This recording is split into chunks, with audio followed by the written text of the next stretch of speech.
jig, and the last one's called the Boys of Bally Sadair. So these are three set of three hop jigs. Oh, I hope you will.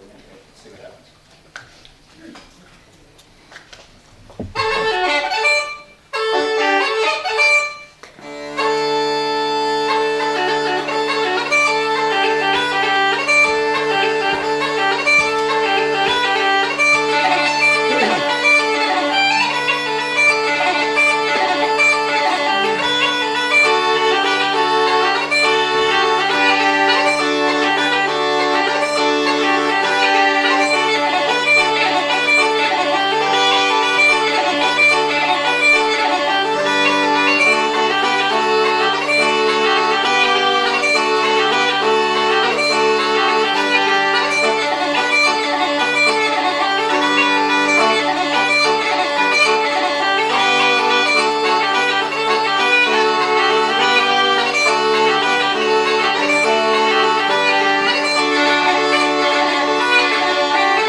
Explain a little bit about the pipes. These are the Irish pipes. The Ellen pipes are in Irish the P-bellin, as they're called. And they're invented, P-bellin meaning pipes of the elbow, for obvious reasons. They pump the bellows, not with the mouth. I think they were inspired by the French musette. The French musette was a small bellows bone bagpipe of the royal court, which was in vogue in France right up until the end of the 18th century. I believe these were invented roughly about 1750. We know for a fact they were there by the 1780s, because that's when the first tutors for the Irish, and at the time they called them the union pipes. We don't know why. Some people speculate the name has to do with the union of the chanter, the drones, and the regulators, the parts of which I'll explain in a second. Obviously, the first most important part is the chanter. Irish Ellen pipes, they've been called the world's most complicated bagpipe. And one of the things that they can do that most other bagpipes cannot do, they can get a full 2 octaves. Most bagpipes have maybe 1 octave and maybe a note higher or no lower. You can overblow a note or 2 higher. So most bagpipes you only get 1 octave. Ellen pipes you can get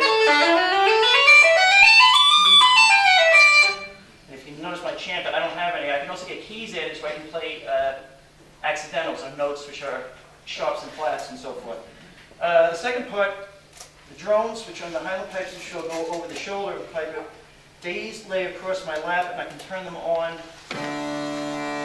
or off with this switch. So if I'm playing a tune as I did in that last set in A minor, the pipes, these concert pitch pipes are based in D. That's what the drums are pitched in. A tune in the key of A minor would clash. And lastly, and the coolest thing I think are these little stop chanters up here, which are called the regulators. They make really great car horns, but you can also, Leo Rowson referred to they're kind of like almost like stops on an organ. You're playing with the ball of your hand or with your wrist. Leo Rowson actually referred to the uilleann pipes. He didn't call them the uilleann pipes, he called them the Irish organ, which I think is a very apt description. And I'm going to go play now. I'm going to play you the first 3 jigs I ever learned. I took lessons from the great Jerry O'Sullivan, probably our best known and possibly our best American-born piper, who was up in Yonkers. And for this, I'd like to invite my good friend, Tom Broom.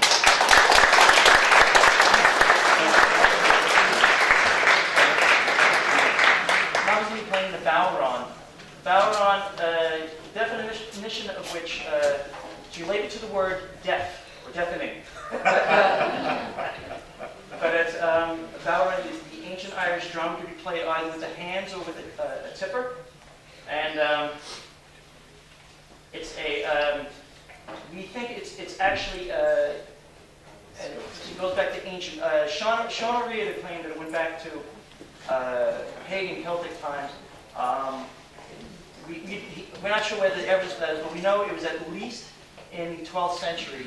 There was some sort of drum which was referred to as a bowron, or a similarly named drum was referred to. It was in an ancient English manuscript that referred to the Irish music and their use of a similar drum.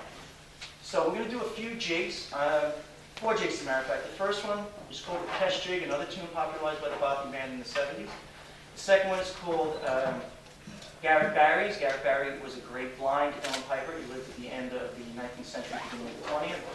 The third one is most commonly called Jimmy Ward's jig. Jimmy Ward was a banjo player who played with the Kilfenora Ceilidh Band, I believe. And the last one is the tune which inspired me to pick up the pipes. It's called The Lark in the Morning, and I heard it played by the great Finbar Fury. Nowadays, Finbar Fury is more known for playing singing ballads and doing songs, but in the 60s and 70s, he was at the forefront of the uilleann piping revival, and he still is a phenomenal piper. And my father had this album, he made this album in the late 60s, I think it was 67, with his brother Eddie and a singer from Belfast named Patty Bell, a woman named Patty Bell. And this is called The Lark in the Morning. It's a session standard. So 4 jigs. Tom, I'll let you know when the key changes come up. Thank you. This is 4 double jigs. This is carrots and cabbages, carrots and cabbages.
finish up, as Tom said, I've been teaching, I've been a student and a teacher down at the Jerry Tobin School of the Irish Language in Division II in Babylon. This is my 15th year, actually. Yeah, it's just past 15 years this summer. Started the same year I started the pipes. Got the pipes in January of '98, started the month after. And in the summer, I finally got my Thursdays free. They moved this to Wednesday nights if anybody's interested. But so it's been a pleasure. And I would love to sing the very first song I ever learned, ever memorized in Irish. It's called Brot na Carolina, which means the edge of the white rock. And it's a love song. And this man is promising the sky and everything in it to his beloved. I always found it interesting that the promises these guys made when they probably were only farm boys and didn't have 2 nickels to rub together, but that's just love, I guess. You promise anything to get your love. So this is Brot na Carolina, or the edge of the white rock. Yes, here at Fishawan, not breaking down.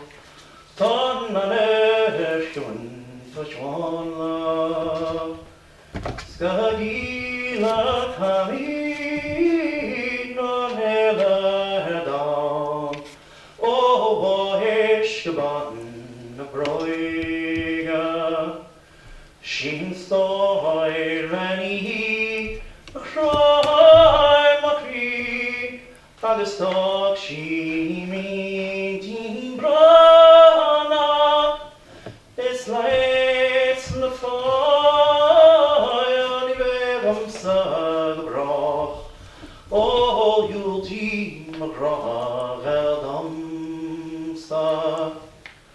Oh, Balam hen, no air war, no Cypress re, no Spania.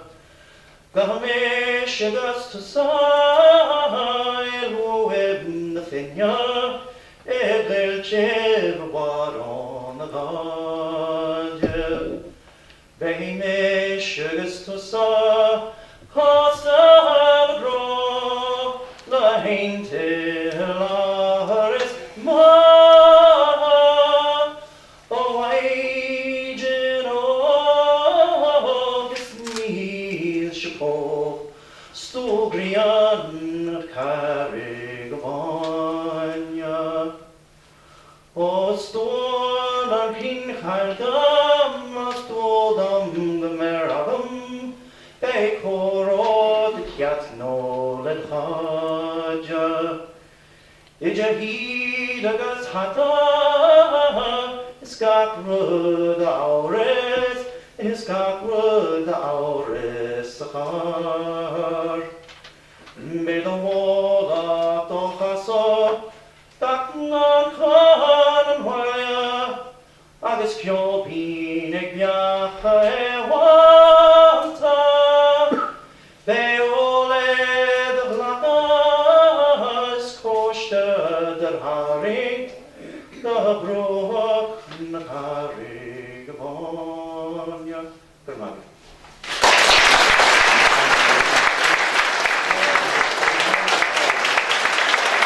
Former member of the core family of musicians, singers, storytellers of Ireland. You can see them with Mike McCormick, our own national historian, when they go on tour with their history through song. Pass them if you can, and know many of you have. He'll come up, he'll do a couple of songs, and then we're going to take a break. But I've got a bad report. Well, not the best report. Did everybody get their raffle ticket? People in the front have not gotten their raffle ticket. Where are our raffle people? So at the break, see Art or John Paul or well. And with that, King's Point, a singer, a storyteller. John?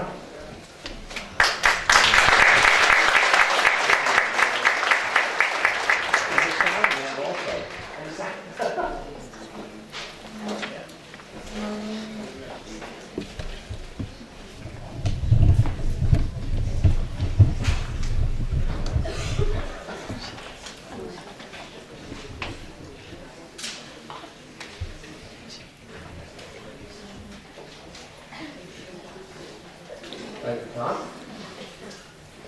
I'm going to do a song to you about gypsies. Before I do that, I just want to remind you that if you enjoy the music tonight, there's a show on December 21st at the Kings Park Library of our band Fiddler's Green during Irish music and Christmas Irish music. So December 21st is a free concert. You just have to go down there and let them know you're coming and get your tickets. That's how that works. So a song about gypsies. Gypsies were in the news the last couple of weeks. There was a young girl, about 3 years old or so, a full blonde girl, and they picked her up in Greece, traveling with a band of gypsies. And of course, because of that legend of the gypsies supposedly running off with children and stealing little children, well, the Greek authorities grabbed this little girl and took her away from the traveling band. And the song I'm going to do is about a young lady who is, well, not captured by the gypsies, but her heart is captured by a particular gypsy. And of course, she runs off with him, and her parents are none too pleased, as you can imagine. But the song has a happy ending. As did the story in Greece. It turns out, through the marvels of 21st century medicine, they were able to do a DNA test of this little girl, and it turns out that she was, in fact, the actual child of the couple she was traveling with.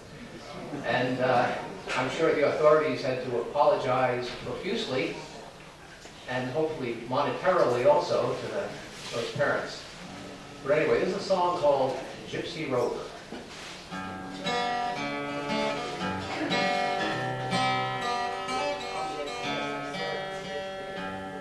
Gypsy rover came over the hill, out to the valley so shady. He whistled and he sang till the greenwood rang. He won the heart of a lady. Ah-dee-doo, ah-dee-doo, darling. Ah-dee-doo, ah-dee-day. He whistled and he sang till the greenwood rang.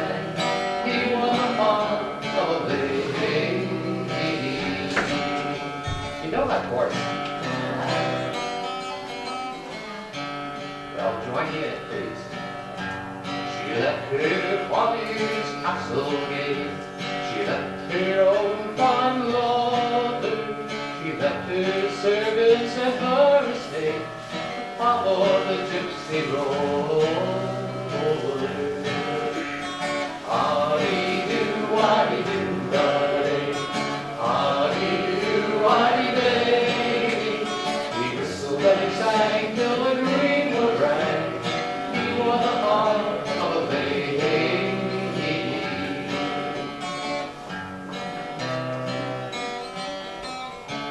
Her father was none too pleased. Her father saddled his fastest steed. He roamed the valleys all over. He saw his daughter at great speed, and her whistling gypsy rover. Ah-dee-doo, ah-dee-doo, darling. Ah-dee-doo, ah-dee-day. He whistled and he sang till the greenwood rang. He won the heart of a lady.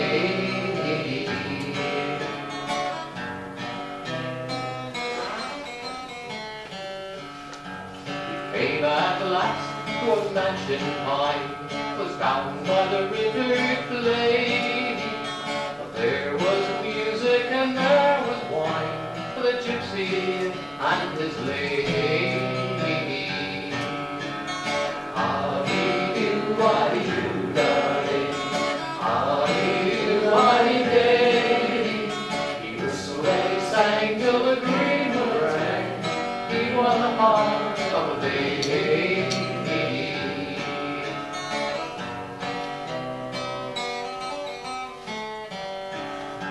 Now he's no gypsy, my father, she said. He's a lord of these lands all over. I shall stay till my dying day with my whistling gypsy rover. Ah-dee-doo, ah-dee-doo, darling. Ah-dee-doo, ah-dee-day. He whistled and he sang till the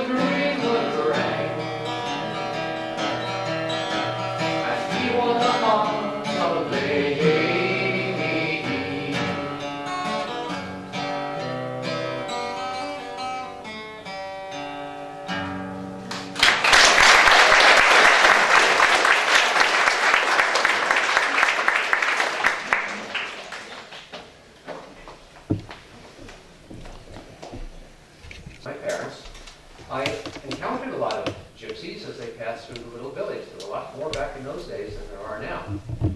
And they were very interesting people, and of course I always took the opportunity to play with the children. And they were a lot of fun. They had great manners and a great way of talking. And well, one of the things that really appealed to me about them, I was very jealous of those kids because they didn't have to go to school. They could eat with their fingers. And they could go wherever they wanted, whenever they wanted. And to an 8-year-old kid, why, this was wonderful. And an old guy like me, it's still pretty wonderful. And so I've made this song by Tommy Makem, my signature song.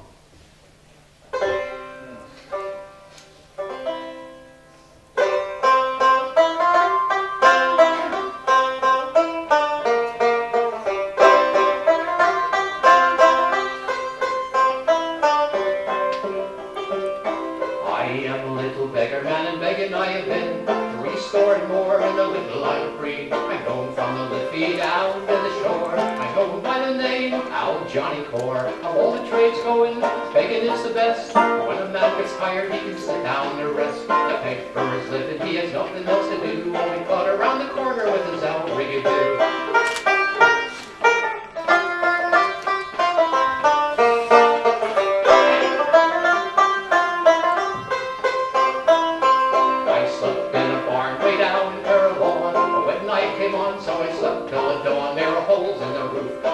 Coming through, rats and the cats, they were playing peekaboo. Who should awaken but the woman of the house, with her white spotty apron and her calico blouse. She got frightened and she let out a roar. Don't be afraid, man, it's only Johnny Core. I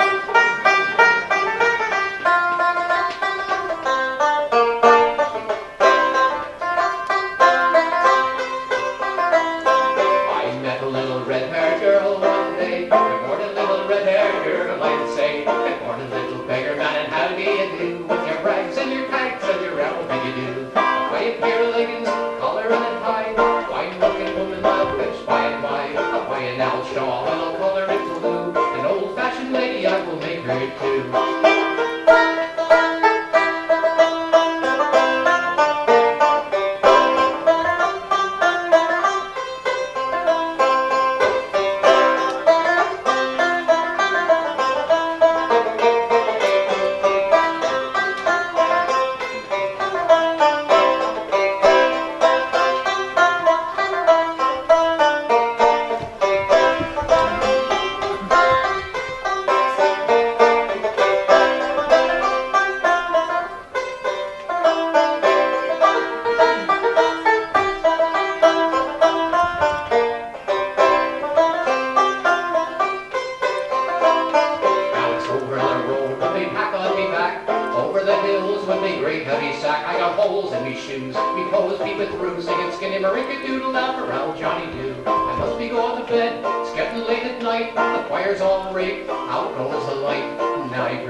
It's goodbye and God be with you, Sal Johnny Core.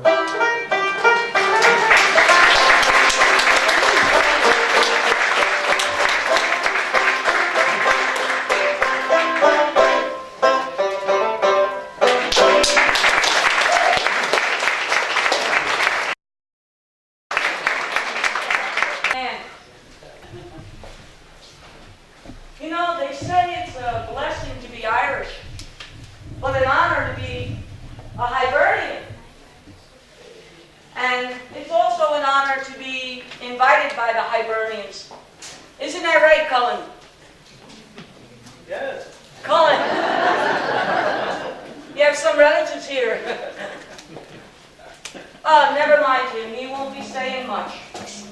He's here to keep me on the up and up and to keep me safe.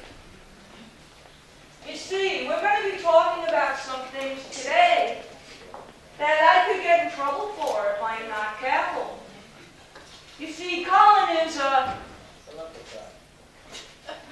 well, yeah, he is, but he's also a fairy, the F word. And I just said it, I don't believe it, and in a church. He is one of these. And the Irish have a lot of respect for them. And they are a little careful about them. There's a lot of superstitions. And you don't want to insult them. So we've given them funny little names like wee people, good folk, the gentry, mushroom heads, anything but the F word. You see, they want you to call them what they are. She. It rhymes with banshee. They are she. They're their own race of people. They're neither human and they're not from heaven. They live in the earth, on the earth, in the air, and in the water. And you better leave them alone. Because if you don't, well, you're in for it. There's none of that Tinkerbell stuff. They really don't like us humans. Not at all. The best of them are very mischievous. And the worst of them are downright dangerous. And they can change into anything at any time. I could be talking to somebody over there, and they could be one of them. And that's a pretty frightening thought. They can change into anything. And one of their favorite things to change into is a black dog. A black dog. For instance, I knew a man, a reliable old fella, and he took me to the road, to the bridge, where the black dog used to sit. And it was a monstrous thing. It was the size of a horse. And it would just plonk itself down on the bridge in the middle, and its backside would spread to the both sides of the bridge, blocking the way. And then the fellas coming home from the pubs at night, or from playing some cards, or visiting the neighbors, they would come to the bridge and they'd see this monster. Now what do you think they would do? Fella, how you doing? Can you give you a little pat? No way. They were frightened out of their wits by the sight of it. And they would have to walk 2 to 3 miles around by other roads to get home. Or, more dangerous still, they could cross the river, upstream or downstream. And that was all right in the summertime when the river was low. But in the winter when the river flooded, you could be drowned. And I mean, sure, there was a plank going across, but when the river's flooded, that was pretty dangerous. So the men, they all got together and they were trying to discuss, what are we going to do? Who can we ask for help? And it came to the most obvious choice. They'd go to the priest, the parish priest. And do you know what kind of reception they got? A lecture. Dear God Almighty, if you guys weren't out in the pub all night, you wouldn't be seeing this black dog nonsense. Now why don't you get out of here, go home, and find a little bit of sense? What? They still saw the black dog, and still had to keep going around 2 or 3 miles around the road to get home. So they decided they'd send the wives to see the priest. Now that was a different thing, because back then anybody could laugh at a man seeing such things, but the women didn't go to the pubs. They had a little nip at home when they were around, so they weren't back in the pubs. So the wives, the women, they went to the presbytery and they spoke to the priest. And then he said, well, maybe there's something to it. And he decided he'd look into it for them. And he said, darn it, I'll go out there tonight. So the women went around their business, and the priest, he went out to the bridge, armed, with his holy water and his book, prayer book, I presume, and he met nothing. Being the careful man that he was, he said, all right, I'll go back tomorrow night. The second night, nothing. The third night, nothing. All right, the fourth day was a Sunday. All right, I'm going to put a stop to this nonsense once and for all. He got up and gave a sermon off the altar.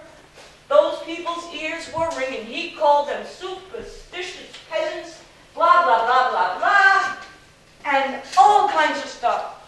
They wound up leaving the church this side. And yet, there was the dog. And the women were coming back night after night after night. He couldn't take it. Finally, he went out again, a fourth time, nothing. A fifth time, now just to keep the woman happy. Sixth time, nothing.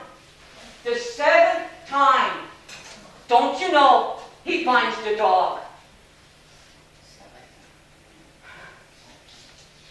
He, luckily, had his prayer book with him, because the man that was telling me the story said that the townspeople could hear the yelping and the screeching, and the screeching was 10 times louder than any ordinary dog. But not one of them went out to investigate. They all knew the priest had met the animal.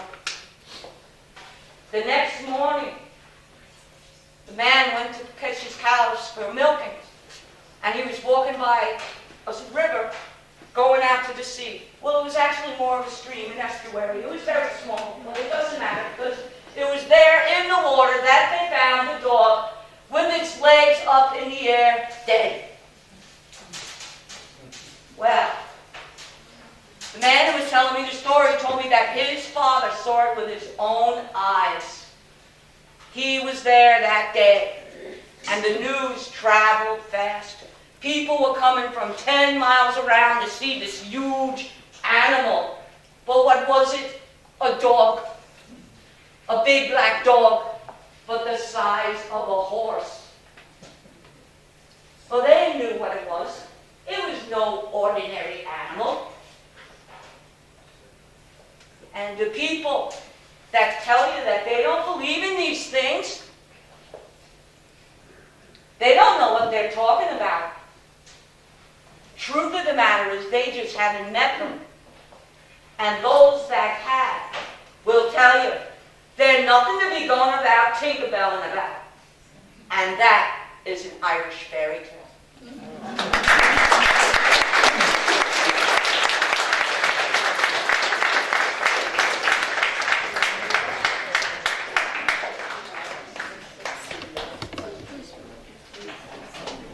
Inches, a tiny little thing, that the harpists put on their backs as they traveled around Ireland from farm to farm, and they would play at farmhouses.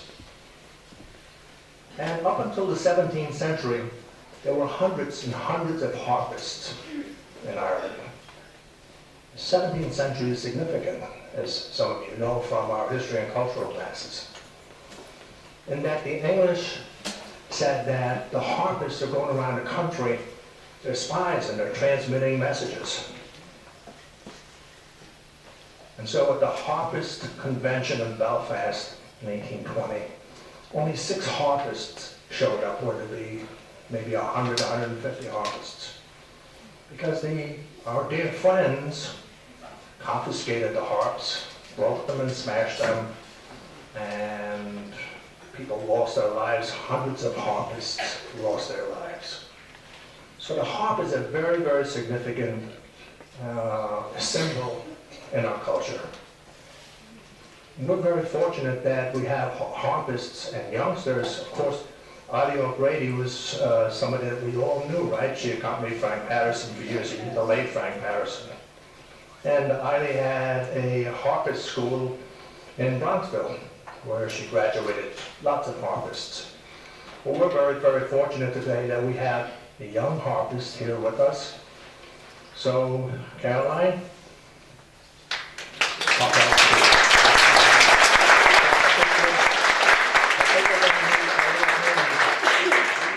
We're just going to need a hand to get her set up.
In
the county Galway, one pleasant evening in the month of May, I spied a damsel. She was young and handsome, and a beauty fairly stole my heart away. She wore no jewels, no costly diamonds, no paint, no powder, no none at all. She wore a bonnet with ribbons on it, and round her shoulder was a Galway shawl. She kept on walking, I kept on talking, till the father's cottage came into view. She said, "Come in, sir, and greet my father, and play to please him the foggy dew." I played the blackbird, a pack of barley, oh Rodney's glory, and the foggy dew. She sang each note like an Irish linnet, and tears came into her eyes so blue. She wore no jewels, no costly diamonds, no paint, no powder, no none at all. She wore a bonnet with ribbons on it, and round her shoulder was a Galway shawl. Was early, all in the morning, we hit the road for old Donegal. She sighed and kissed me, she smiled and thanked me, and my heart remains with the Galway shawl. She wore no jewels, no costly diamonds, no paint, no powder, no none at all. She wore a bonnet with ribbons on it, and round her shoulder was a Galway shawl, and round her shoulder was a Galway shawl.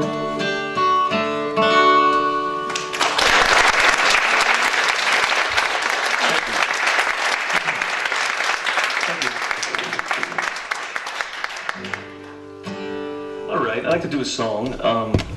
My grandfather came over here from Ireland, and 1909, I believe, was the date, the year. And he was a singer-songwriter, and he died at a young age, so I never got to meet him.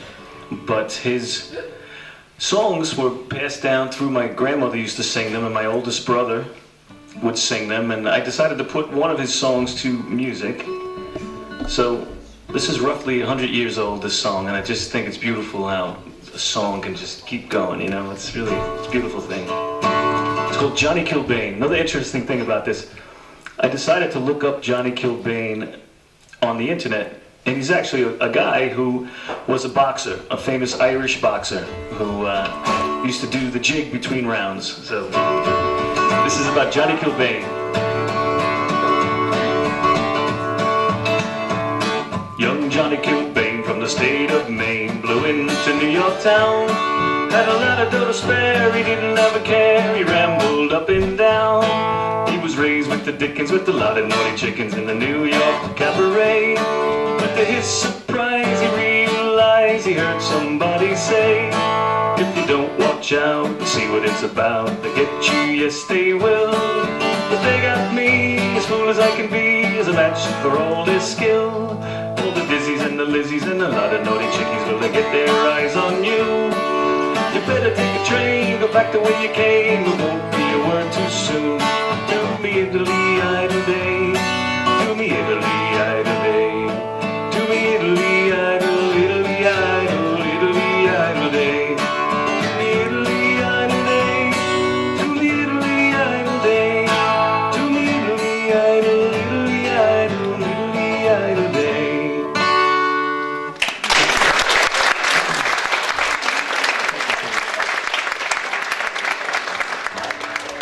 Thank you very much, appreciate that. All right, there's a song about moonshine. Do you know it? Sing along.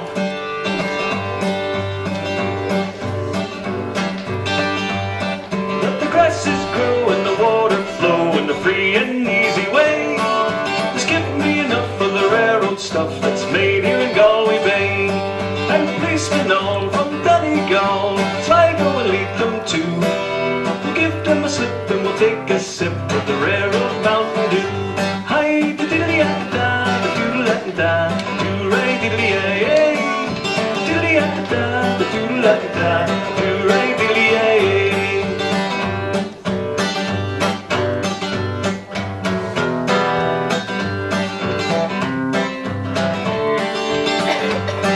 At the foot of the hill there's a neat little still where the smoke curls up to the sky. Break the tail, you can plainly tell it's poaching brewing they buy. For it fills the air with their motor air betwixt both me and you. Take off your coat and grease your throat with the rare old Mountain Dew.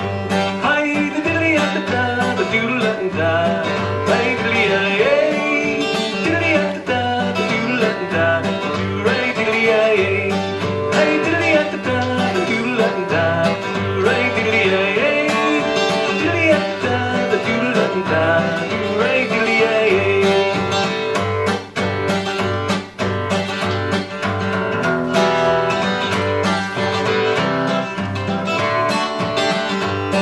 Now learned men who use the pen wrote your praises high. The sweet poaching from Ireland's green, distilled from wheat and rye. For it fills the air, take the down, taking the Christian the true. Take off your coat and freeze your throat with the rare old Mountain Dew. Hi, diddly-da-da-da, doodle-da-da, do-ray-diddly-ay-ay, diddly-da-da-da, doodle-da-da, do-ray-diddly-ay-ay, hi, diddly-da-da-da, doodle-da-da, do-ray-diddly-ay-ay, diddly-da-da,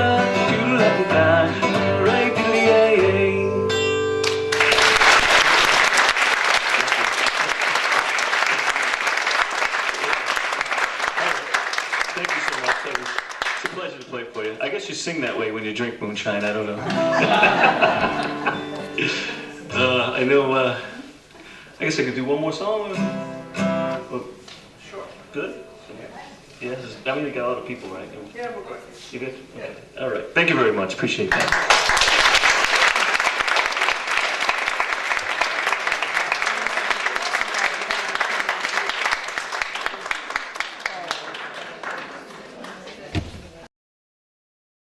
Just to give you a little oomph. And what we need is some big, strong, good-looking, brave, courageous young man. Yes, you and the Kelly Green, right over here. Thank you. And what I have right over here is I have this rope. Your name, sir? Brandon. Brandon, a pleasure to meet you. And your name? Sean. I don't care. Okay. Okay, what I have right over here is I have this rope. And Sean, if you'd be so kind. Sean, Brandon, thank you. Give it a pull, give it a tug. Pull, tug, tug, pull. Thank you very much. Okay. Now what I would like you to do, just want you to step right over there. You step right over there. And I'm going to take this rope, ladies and gentlemen. I'm going to make one big knot right over here. And so we have one ring. And then we have two rings. And now what I want you to do is I want you to cup your hands. I want you to cup your hands and face towards me just a little bit. Right. Okay. Now I'm going to take these two and I'm going to place them around my neck. Do not try this at home, ladies and gentlemen. Or in any place. Thank you. Okay, here we go.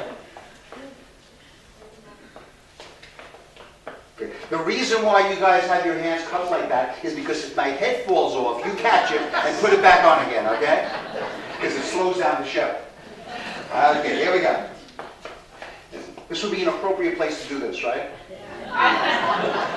There we go. 1, 2, 3. Thank you! I would bow, but it's a little loose over here. Now we clap for my two Irishmen. Thank you. John, could you just give me just a little bit more on that? What we have right now is we have, oh, by the way, I had a couple of people come up to me and say, Phil, what a fantastic looking jacket that was. And I said, I really hadn't intended on wearing this jacket. And I came early with my costume, and the green tutu matched one of the girls. And so I had to change it. What I need is somebody here. I think it's an appropriate time for me to do a mind reading, something mind reading. And you young lady, you're right in the front, right over here. You don't have to move. Is that your name is? Madeline, a pleasure to meet you. My name is Phil. Thanks for helping me. Okay, Madeline, what I have right over here is I have a prediction. What I want you to do is I'm going to try and read your mind. Okay? And, okay. And what I'm going to do is, I want you to think of a card. Not MasterCard or Visa. Yeah, a playing card. You know playing cards? You play cards? Right, so you have hearts and diamonds and clubs and spades and ace through 10 and 10. Oh, she knows it. Okay. She's getting nervous now because I'm jumping right into your mind now. Okay. All right. Make your mind blank. Perfect. Okay. I'm going to attempt first to hypnotize myself. I am getting sleepy. I am getting sleepy. I'm in a coma. Just like the people in the back row over there. Okay, Madeline. Tell us the card that you were thinking of. Ace. All right. The ace of hearts. Madeline, how exciting would this be if I was able to predict exactly what you were going to say? Ladies and gentlemen, the 7th row across and the 4th row down, the ace of hearts. Thank you. I am going to conduit for the powers that flow through me, folks, please. Thank you. Now, actually, Madeline, if you'd be so kind, because I really want you to think of a card. Okay? But I want you to take it from right over here. So if now you would stand up just a moment. Thank you so much. Everybody put your hands together for Madeline for stepping on stage. Thank you. By the way, you'll notice that most of the assistants are color coordinated to the magician. Okay, Madeline, I want this is fast, okay? What you have to do this really fast, okay? Don't dawdle, no dawdling. Okay, don't take your time. Just, I'm going to flash this to you, okay? I'm going to flash, and I'm going to flash this, sir. And Madeline, I want you to pick out a card. Don't pick the ace of spades. I thought you were going to say the ace of spades before. Don't pick it. Everybody picks the ace of spades. You were good with the ace of hearts. Okay, but not the ace of spades. Okay, here we go. Madeline, look, see, got it? You locked in? Okay, Madeline. Okay, Madeline, inside this bed, how amazing would it be, Madeline, if let me ask the audience, how amazing would it be if I had her card in this envelope? It would be amazing. What card was it? Two of hearts. Ladies and gentlemen, amazingly, I have her card inside here. Here we go, right there. Thank you. Her card.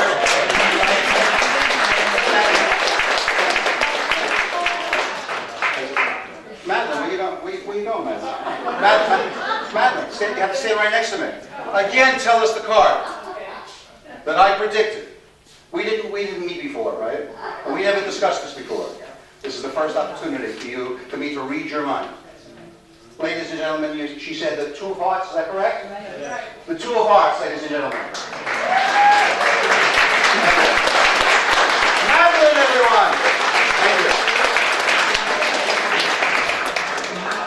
What I have right over here is it's very interesting in that it's a book that some of you may have read that says, "They said what?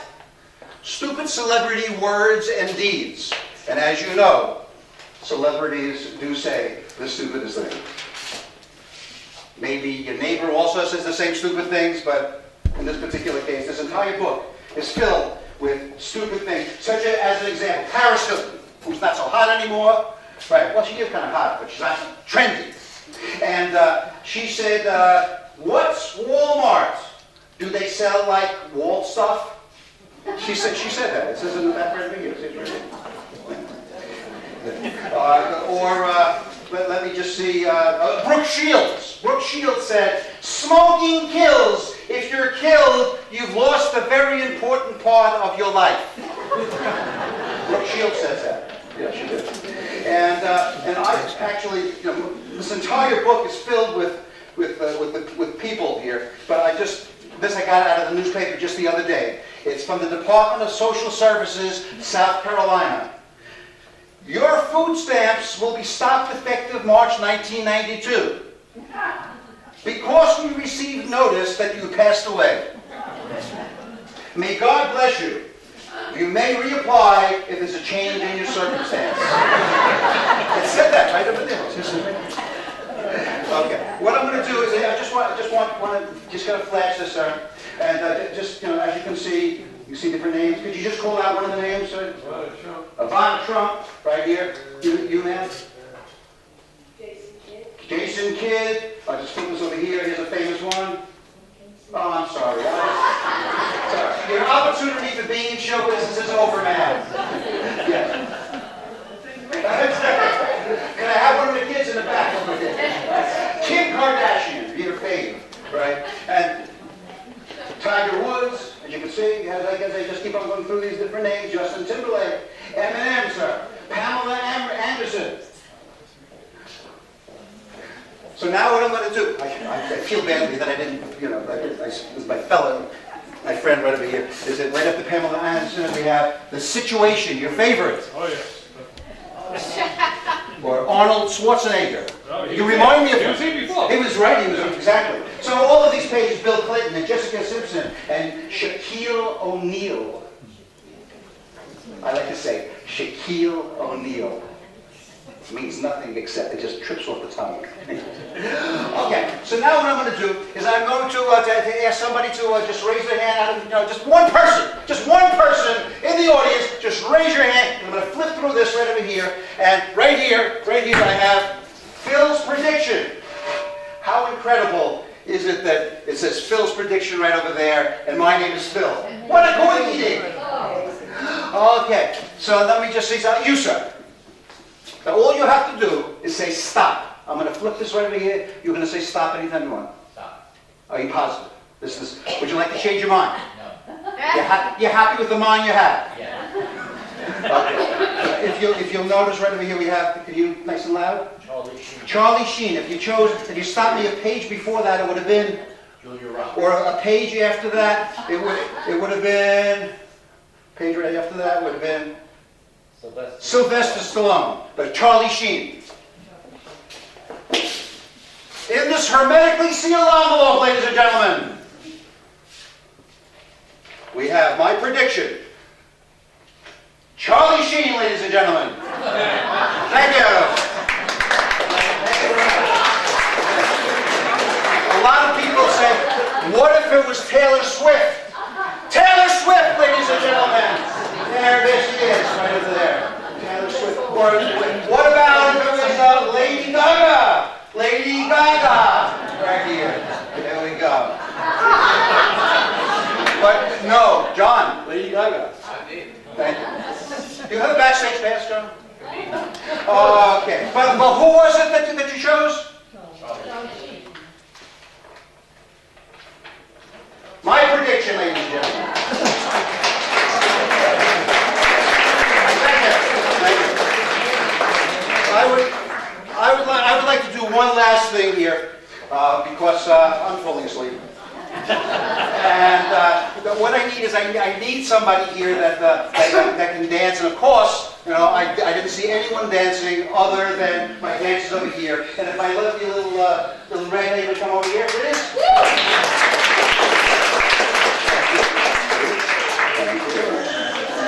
Dancing with the Stars. And again, your name was Katie. Katie, nice little Italian girl, as you can see. And Katie and I are going to. You were dancing. This is like your people dance, right? Right. But my dancing, right, is exactly the same. Right. Let's go. Okay. The hora. Hey.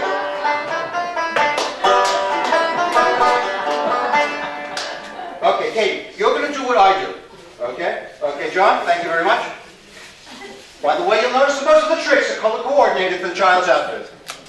It was like the other thing I said before, but it was the jacket and the...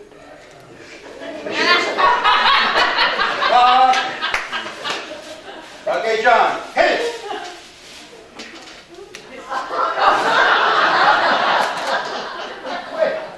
John. Thank you. You're so good. Okay, we've worked together for years. Okay, you do whatever I do. One on one end, one on the other.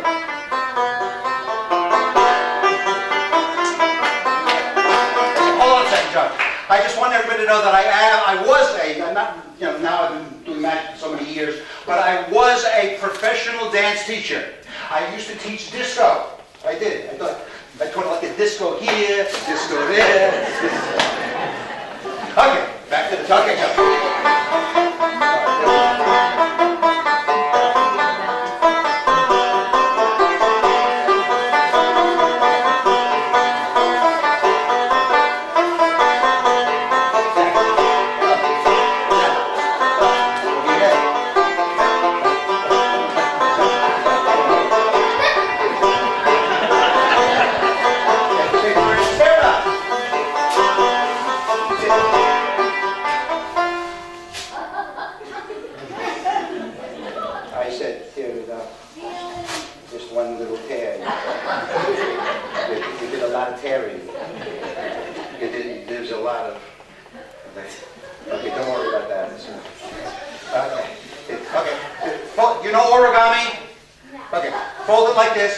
He's an Asian American, he lives in Flushing, Chinatown. You go right turn on Main Street, you go as far as you can.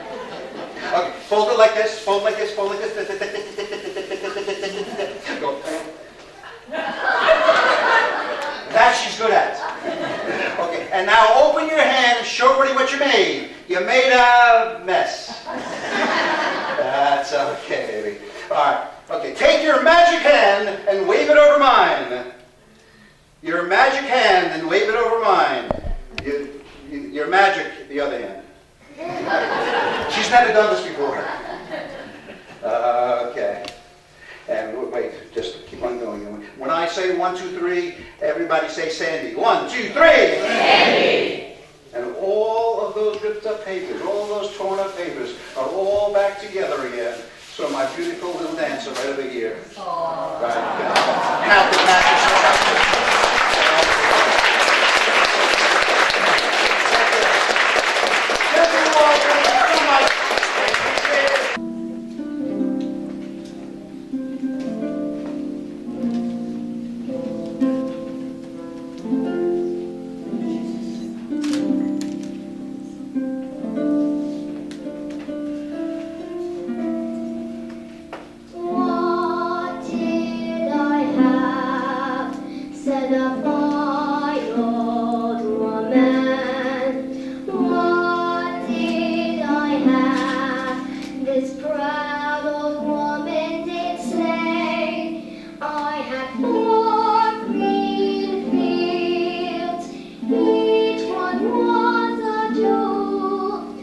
Strangers came and tried to take them from me. I had 5 strong sons. They fought to save my jewels. They fought and died, and that was my grief's achieved. Long time ago, said the fine old woman. Long time ago, this proud old woman did say there was war and death, plundering and pillage. My children starved by mountain, valley, and sea, and their wailing cries, they shook the very heavens. My poor green fields, red, red with their blood, said she. What have I now? Said the fine old woman. What have I now? This proud old woman did say, I have 4 green fields. One of them's in bondage, in strangers' hands that try to take it from me. But my sons have sons, as brave as were their fathers. My 4 green fields will bloom once again, said she.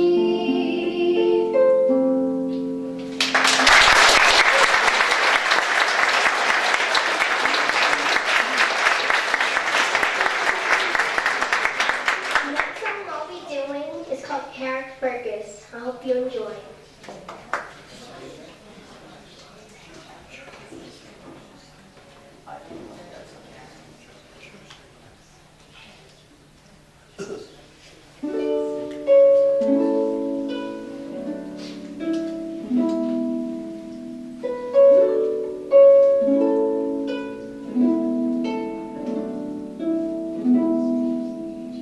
I wish I was in Carrickfergus,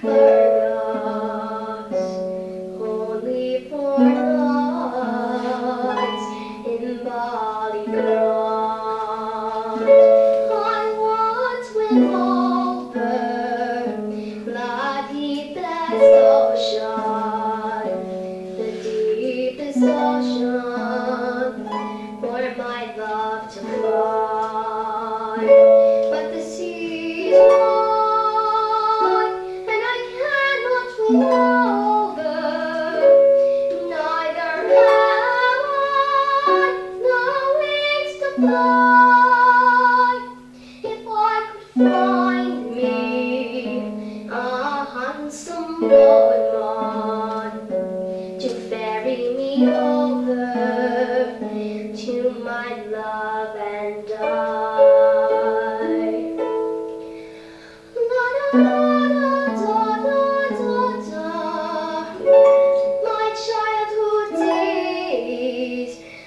back sad recollections of happy times spent so long ago. My childhood friends and the old relations have all passed on now like melting snow. But I'll spend my days in endless longing.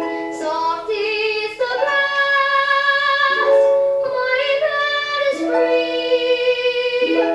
Ought to be back now in County Burgos on that long road down to the sea. I'll spend my days in endless roaming. Soft is the grass, my bed is free. But I am safe now, and my days are numbered. Come on, you young man, and lay me down.